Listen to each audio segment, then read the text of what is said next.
Yo, what up, Toshi here. Neverness to Everness is making their move. They're going to be one of the biggest gachas upon release, just for the simple fact of being a game that is doing a lot of things different. And in today's video, we're going to be taking a look at their live preview that they had airing today, and then we'll also go over all the features that was revealed in that live preview, because there is a lot of stuff.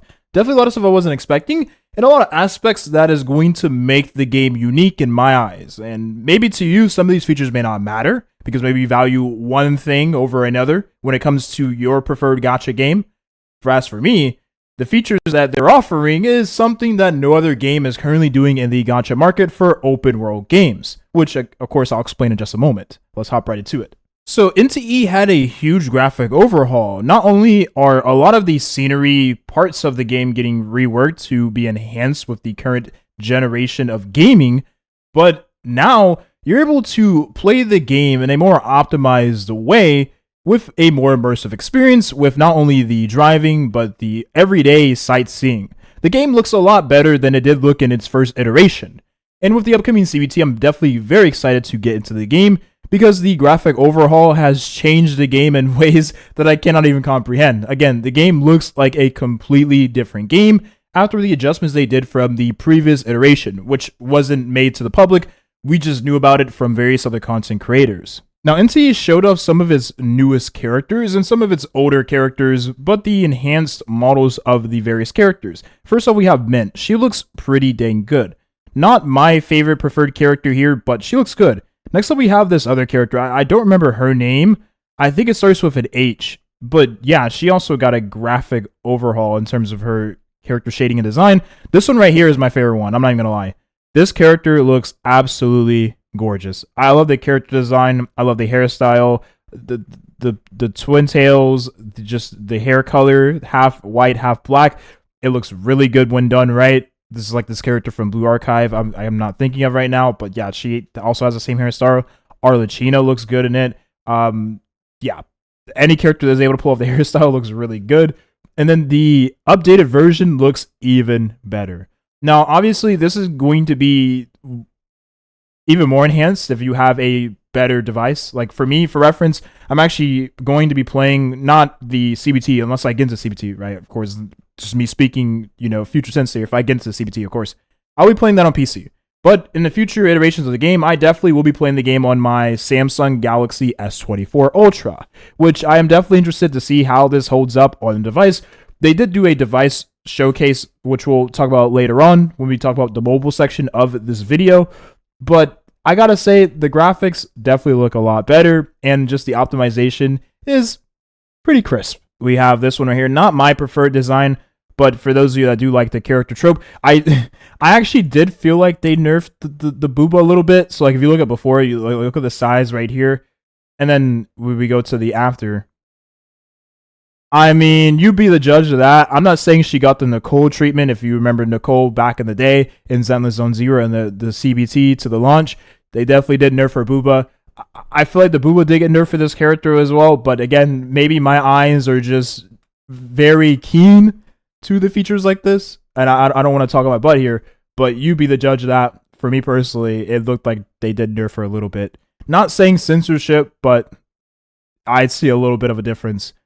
And this is not I don't like this character model in my opinion, but for those of you that like this type of character, there you go. She reminds me of that one character from Arknights, Hoshiguma, with the little horn sticking out of her head. So they did update the combat, and the combat for me is not the selling point of this game.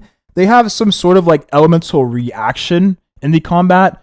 The combat looks more fluid though. I will say there is a parrying, there is a dodge, there is a counterattacking mechanic built in the parry too. You can see the parry mechanic. It is much like the parry system like in WUA, right? You have the short time window to attack the enemy, right? I think it's a better touch versus what it was in the first iteration. If any of you remember watching some of the previous content creators that did get their hands on this game when they went to like Japan or something like that, from what I heard.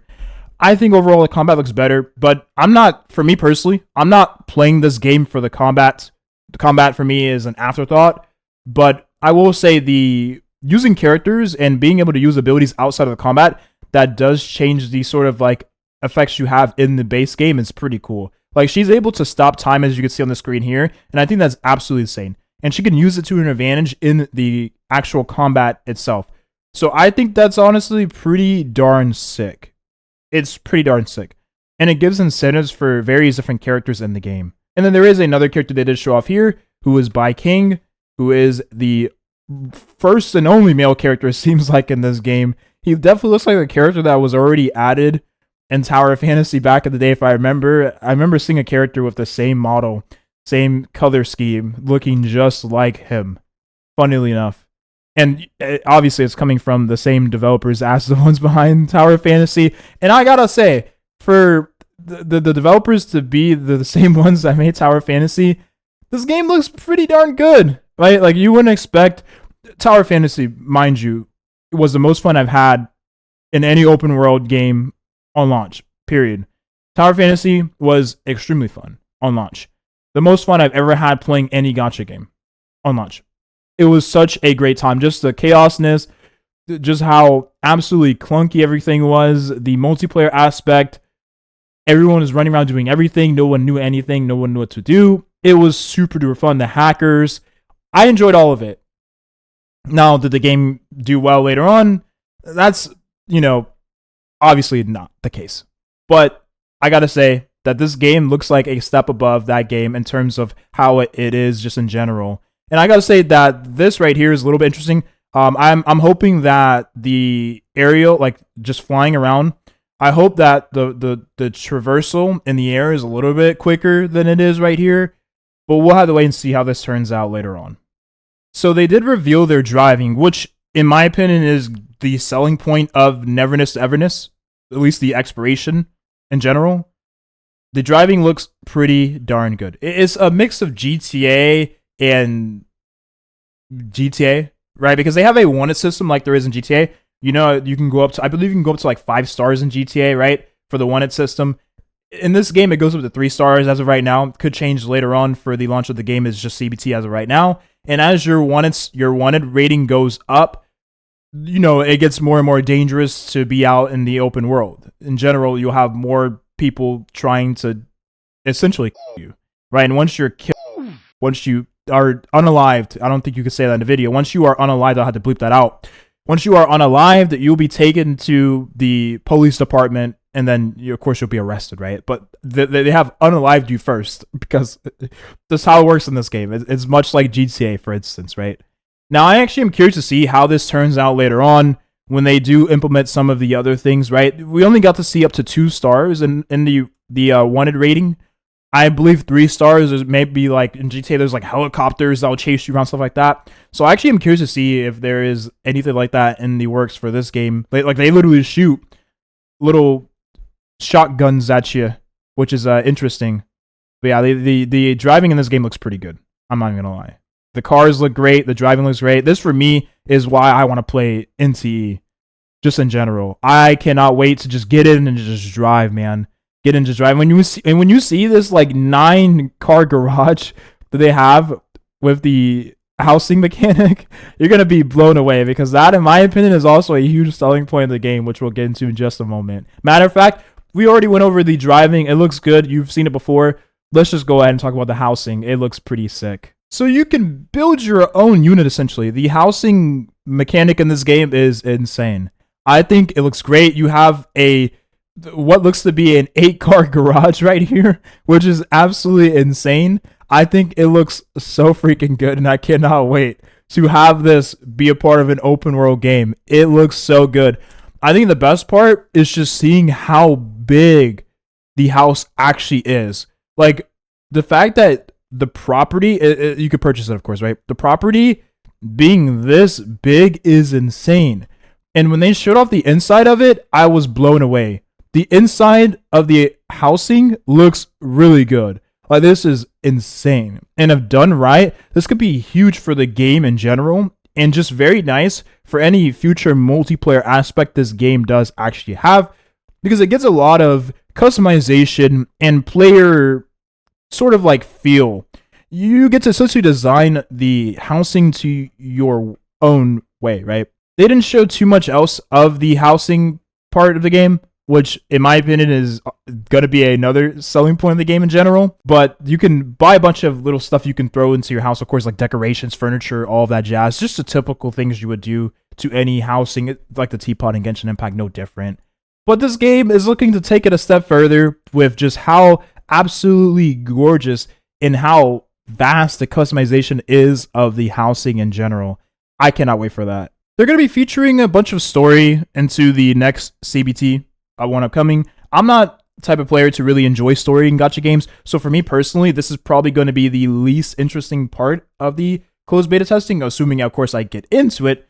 But I will say, for any of you that are interested in the story, we've had various content creators before mention that the story in the game is actually told pretty well. Not the best written story, but it's told and portrayed pretty well, and actually interesting to follow along because of the different angles they have on the characters and their interactions in the story itself. Now, whether they change the story and change the writing in it is up for, debate. We have no idea. But if they were able to find a way to make the story actually interesting, while having the story be essentially what was well liked upon its first iteration, I think the story is going to be very good for the game itself. And for a lot of you that do enjoy the story elements in gacha games, you're going to be very satisfied with it in general. So they showed off NTE on an Android device, but just to show off the game on mobile in general. Now, I gotta say, it looks pretty smooth as of right now. As you watch more of this showcase in itself, you're going to notice that it looks really, really smooth, and the optimization for mobile is actually pretty darn good. Now, this is on a gaming mobile phone, right? Like, this is a gaming mobile phone, a gaming phone. It doesn't get any better than this. Most of you are not going to be playing this game on a phone like this, right? This is like an $800 phone. That's very expensive. And obviously, if you have a newer up-to-date phone, like an iPhone 15, 16, Samsung Galaxy S24, right? S25, S23 even, for you, this game will probably run smooth. But for those of you that have older phones, you're probably going to experience a lot of lag, and unless you make your graphics extremely low, it's going to be hard to run this game. And that's not even taking into consideration the amount of sheer space this game is going to take, mind you, because it is a massive game, open world, very huge urban environment. Now, the last thing I will mention, going on about the mobile optimization, is that this is just the first iteration of it. Now, it's not going to be available for the CBT, so we have no idea what it's going to actually be like once we get our hands on it. But I will at least say that for a showcase as of right now for the China client, it looks pretty darn good. So I'm actually interested to see how it's going to turn out in the upcoming CBT, not this one, but the following CBT for mobile platform. And I will try it out if I, of course, get into that CBT on my phone to see how well optimized it's going to be. And obviously, I'm playing on a newer phone, right? So it probably will be fine. But I gotta say, it looks pretty crisp. I did see one lag spike during the showcase here. If I can cut to it here, they were driving. They were following an anomaly, which anomalies in this game are little sort of side, right there. There was a few lag spikes if you caught it. Anomalies in this game are basically little short side bosses in the game. Another lag spike right there. So yeah, there is various lag spikes you'll probably experience, even on some of the greatest phones known to mankind for gaming, right? But that's only in the first CBT. So we'll see how this turns out later on with the optimization. They are looking to work as hard as they can on it because they mentioned that they put the most development resources into the mobile optimization versus anything else, which kudos to them. Because trying to get this game to run on a phone is a nightmare, I assume. So now we have the gacha. The gacha, in my opinion, is the most fun aspect of the game in general. Obviously, with it being a gacha game, the gacha is going to be the most important part for a lot of people, right? I imagine. Because without the gacha, you don't have a gacha game. But the gacha in this game is very fun looking. And I cannot wait to actually try it out, just in general. Because the Monopoly aspect to it, which I'll explain it very briefly here, you have a Monopoly board, and on your Monopoly board, you have A ranks, you have the potential S rank, which is going to be the limited character. Mind you, there is no 50-50. So once you land your S rank character, whether that's early or at pity, you are guaranteed to get that rate up character. I'm not just going to say rate up character. I'm going to say you're guaranteed to get that limited character because there's no rate up, right? You are getting that character on that banner once you hit the, the pity or the early, right? So it's very nice. So if you are the type of player that likes to character collect in gacha games, you're going to collect characters in this game, without any sweat, which is nice. So that means it's going to be a fair landscape for everybody. Some people will, of course, get early. You might have that one. Well, actually, I don't even think there will be those things on Reddit where you see people get, I got 2 ciphers in 1 10 pool. I got 3 Custoris in 1 10 pool. I don't think you'll see any of that because from what it seems like to me is that you are going to land on a dice. And once you land on that dice, you get that specific thing. So if you are getting that not dice, but when you land on that part of the mat, right, you'll get that S rank or that A rank or whatnot. So if you go in that S, you get that S rank character. You're not going to get another S rank character once you land on that S rank character. Now you could get another S rank on your next dice roll. Who knows? But no longer will anyone be able to brag about their luck. Well, they'll probably still find a way to do so in future communities because there's no way you can be like, hey, I just got 2 of mints. I don't think mint is an S rank, but 2 mints in 1 10 pool. Insane. I have the best luck of all time. I don't think that happens anymore, which is nice. I actually am glad that the gacha seems fun and fair, which means it's going to be great. I have 0 complaints about it. I don't even care that the Monopoly is gambling. It looks genuinely fun. And for the longest time, gacha games have been boring, which is crazy because gachas should be the most fun aspect of it because it's gambling. But most of the time, you're just trying to get to pity as quickly as you can. So for me, whenever I roll on various gacha games like Wuthering Waves, Genshin Impact, and Honkai Star Rail, any game with very low gacha rates, which, mind you, those games have like a 0.65, 0.62, I believe, for Genshin and Honkai Star Rail, ZZZ, and I believe that Wuthering Waves has like a 0.80% chance for a 5-star. Yeah, very low chance. Whereas in this game, Neverness to Everness, it is a 1.88% chance for a 5-star, which is actually pretty darn high. And the pity is 90, while the soft pity is 70. And after you hit the soft pity at 70, your chance to get that not rate up, but limited character, 5-star character, S rank character goes up exponentially in the Monopoly mechanic, right? So they'll drop more sort of like S rank mats in a Monopoly board. So you'll have more chances to land on that S rank mat, if that makes sense. Now that wraps up everything that was pretty much shown in the Neverness to Everness live stream. And long story short, the game looks absolutely gorgeous. For a CBT, it's actually pretty insane, everything that they've shown. Now, once we get our hands on it, that is all that is to be desired. Maybe the game isn't as great as the CBT preview is making it seem like.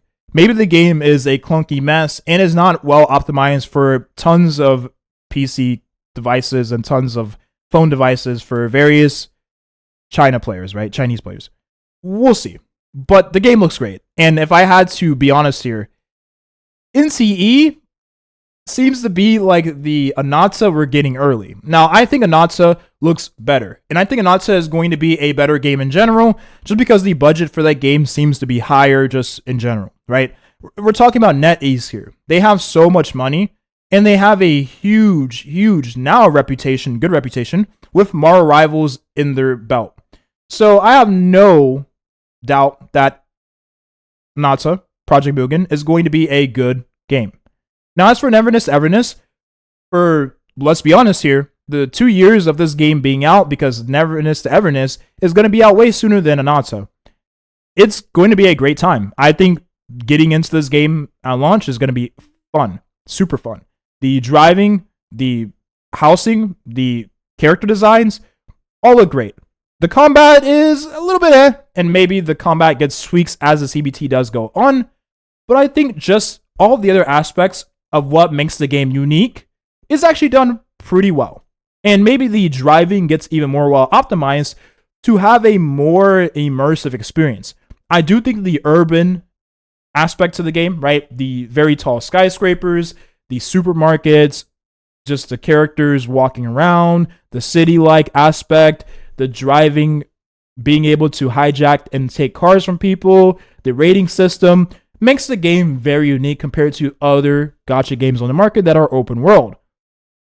So I think Neverness Everness is doing a great job as differentiating herself from the other games that are currently in the market and upcoming games as well, even though Natsa seems to be the game that is going to do everything that NT is doing better. But we'll wait and see how that turns out. I don't want to be too optimistic about Natsa. We don't have very much, if any, information surrounding that game.